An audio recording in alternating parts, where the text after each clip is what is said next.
తన మొదటి పాలన కాలంలో ఇరాన్కు ఉక్కిరిబిక్కిరి చేసిన అమెరికా అధ్యక్షుడు డొనాల్డ్ ట్రంప్ మరోసారి ఆ దేశం మీద కన్నేశారు.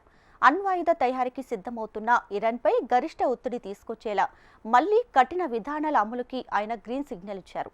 టెహరాన్ చమురు ఎగుమతులను పూర్తిగా సున్నాకు తీసుకొచ్చి ఆ దేశ అణ్వాయుధ తయారీ యత్నాలను అడ్డుకోవడమే లక్ష్యమని చెప్పారు. అంతేకాదు తనను చంపాలని చూస్తే ఆ దేశం పూర్తిగా నాశనమవుతుందని హెచ్చరించారు ట్రంప్. భారత్ మీద కూడా ఈ ఆంక్షల ప్రభావం పడే అవకాశాలు కనిపిస్తున్నాయి. అణ్వాయుధాల అభివృద్ధిపై మరోసారి దృష్టి సారించింది ఇరాన్. ఈ వార్తలపై ఆగ్రహించారు అమెరికా అధ్యక్షుడు డొనాల్డ్ ట్రంప్. అణ్వాయుధాలను అభివృద్ధి చేయకుండా అడ్డుకునేందుకు కఠిన విధానాల అమలుకు ఆయన గ్రీన్ సిగ్నల్ ఇచ్చారు. చమురు ఎగుమతులను పూర్తిగా సున్నాకు తీసుకొచ్చి ఆ దేశ అణ్వాయుధ తయారీ యత్నాలను అడ్డుకోవటమే లక్ష్యంగా వీటిని తీసుకున్నట్లు వెల్లడించారు. ఇరాన్పై గరిష్ట ఒత్తిడి తెచ్చే విధానాన్ని తిరిగి అమలు చేయాలని యోచిస్తున్నట్లు ప్రకటించారు ట్రంప్. ఇందుకు సంబంధించిన ప్రతిపాదనపై సంతకం కూడా చేశారు. ఇరాన్తో డీలుకు నేను సానుకూలంగానే ఉన్నా, కానీ న్యూక్లియర్ ఒప్పందానికి మాత్రం కాదు. ఆ దేశ నాయకుడితోనూ చర్చలు జరిపేందుకు సుముఖమే. అయితే అణ్వాయుధాన్ని అందుకోవడంలో టెహరాన్ చాలా దగ్గరగా ఉంది. దాన్ని అడ్డుకోవాలి. ఆ దేశం వద్ద అణ్వాయుధాలు ఉండొద్దు అని వ్యాఖ్యానించారు ట్రంప్. ఇరాన్పై అమెరికా ఆంక్షలు విధించాలని అందరూ కోరుకుంటున్నారు, కానీ నాకు అంతగా ఇష్టం లేదని చెప్పడం మరో విశేషం. ట్రంప్ రెండోసారి అధ్యక్షుడయ్యాక ఇరాన్ మళ్లీ అణ్వాయుధాలను అభివృద్ధి చేస్తోందని అంతర్జాతీయ మీడియా సంస్థలు ప్రముఖంగా కథనాలు ఇస్తున్నాయి. దీనిపై ఆయన తీవ్రంగా స్పందించారు. చైనాకు ఇరాన్ నుంచి మిలియన్ల కొద్దీ బ్యారెళ్ల చమురును తరలించే డజనుకు పైగా సంస్థలు, వ్యక్తులపై అమెరికా ఆంక్షలు విధించింది. ఇందులో చైనా, భారత్, యుఏఈ దేశాలకు చెందిన సంస్థలున్నాయి. వాటితో పాటు ఇరాన్, భారత్లకు చెందిన వ్యక్తులు ఉన్నారు. అమెరికా ఆర్థిక శాఖకు చెందిన departments office of foreign assets control విభాగం ఈ చర్యలు తీసుకుంది. సిబ్బంది నిర్వహణ, పలు ఓడలపైన ఆంక్షలు అమల్లోకి వచ్చాయి.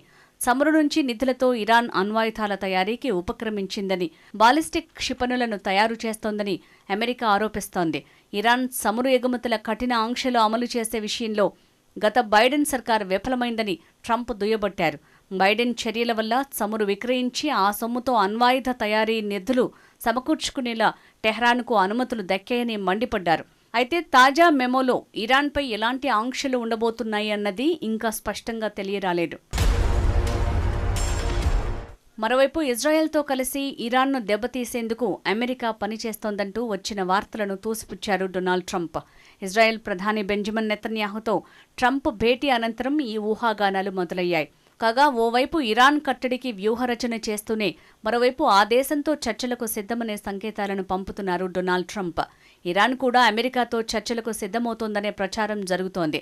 ప్రత్యేకించి అణ్వాయుధ తయారీ కార్యక్రమంపై అమెరికాతో చర్చించుకుని ఏదో ఒకటి తేల్చుకోవాలనే పట్టుదలతో ఇరాన్ ఉందని తెలుస్తోంది.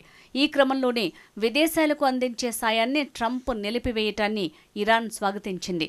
అణు చర్చలకు ఆయన పంపే సందేశం కోసం ఎదురుచూస్తున్నామని ప్రకటించింది. ఇరాన్ మీద మళ్లీ ఆంక్షలు విధిస్తామని ట్రంప్ ప్రకటించిన నేపథ్యంలో ఇరాన్ కరెన్సీ భారీగా పతనమైంది. తాజాగా ఒక అమెరికన్ డాలర్తో పోలిస్తే ఇరాన్ కరెన్సీ 8,50,000 రియాల్స్కు చేరింది. అణ్వాయుధ తయారీకి సిద్ధమవుతున్న టెహ్రాన్ లక్ష్యంగా ట్రంప్ తీసుకుంటున్న చర్యలు ఆ దేశ కరెన్సీని చరిత్రలో అత్యల్ప స్థాయికి పతనమయ్యేలా చేశాయి. అణ్వస్త్ర కార్యక్రమాల కారణంగా అంతర్జాతీయ ఆంక్షల నేపథ్యంలో ఇరాన్ ఆర్థిక వ్యవస్థ కొన్నేళ్లుగా పతనావస్థలో ఉంది. 2015లో అగ్రరాజ్యంతో ఇరాన్ అణు ఒప్పందం చేసుకునే నాటికి $1కు 32,000 రియాల్స్ ఉండేవి. కొంతకాలంగా భారీగా పతనమవుతూ వస్తోన్న రియాల్ విలువ అమెరికా అధ్యక్ష ఎన్నికల ఫలితాల నాటికి 7.03 లక్షలకు చేరుకుంది. తాజాగా అది మరింత పతనమై 8.5 లక్షల రియాల్స్కు పడిపోయింది. డొనాల్డ్ ట్రంప్ గతంలో అధ్యక్షుడిగా ఉన్నప్పటి నుంచి ఇరాన్ నుంచి ఆయనకు ప్రాణహాని ఉందని నిఘా వ్యవస్థలు హెచ్చరిస్తూ వస్తున్నాయి. తొలిసారి అధికారంలో ఉన్న సమయంలో 2020లో అప్పటి ఇరాన్ మేజర్ జనరల్ ఖాసిం సులేమానీని మట్టుబెట్టేందుకు ఆదేశాలిచ్చారు. ట్రంప్ ఇచ్చిన ఆదేశాలతోనే అమెరికా దళాలు వైమానిక దాడులు చేయగా అందులోనే సులేమానీ ప్రాణాలు కోల్పోయారు. ఆ ఘటనకు ప్రతీకారంగా టెహ్రాన్ ట్రంప్పై దాడులకు కుట్రలు పన్నుతున్నట్లు ఇటీవల కథనాలొచ్చాయి. కిందటేడాది నవంబర్లో అధ్యక్ష ఎన్నికల సమయంలో ట్రంప్పై జరిగిన హత్యాయత్నం వెనుక ఇరాన్ పాత్ర ఉన్నట్లు అమెరికా న్యాయ విభాగం అనుమానాలు వ్యక్తం చేసింది. అయితే ఇరాన్ ఆ ఆరోపణల్ని అప్పుడే తోసిపుచ్చింది. తమకు అలాంటి ఉద్దేశం లేదని చెప్పింది.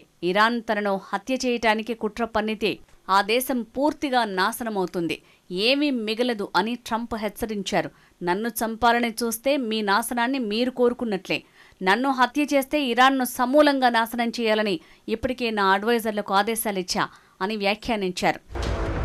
కాగా ఇరాన్ మీద అమెరికా విధించిన ఆంక్షల ప్రభావం భారత్ మీద పడే అవకాశం కనిపిస్తోంది. ఇరాన్లోని చాబహార్ పోర్టులో మౌలిక వసతులను పెంచడానికి ఇండియా ఒక టెర్మినల్ను నిర్మించింది. ఇక్కడి నుంచి ఆఫ్ఘనిస్తాన్కు ఆహార ధాన్యాలు, ఇతర సామాగ్రిని తరలిస్తున్నారు. రష్యా, మధ్య ఆసియాతో వాణిజ్యం కోసం చాబహార్ పోర్టును ఉపయోగించుకోవాలని ఇండియా భావిస్తోంది. ఇప్పుడు అమెరికా ప్రభుత్వం ఆంక్షలు విధించడంతో ఇండియాకు నష్టం వాటిల్లే అవకాశం ఉంది. ఇరాన్ నుంచి చమురు దిగుమతి చేసుకోవటానికి కూడా భారత్కు ఇబ్బంది కలగనుంది. దీనివల్ల మన దేశానికి చౌకైన చమురు దొరికే అవకాశం పోతోంది. అయితే కేంద్ర ప్రభుత్వం ఇంతవరకు దీనిపై స్పందించలేదు.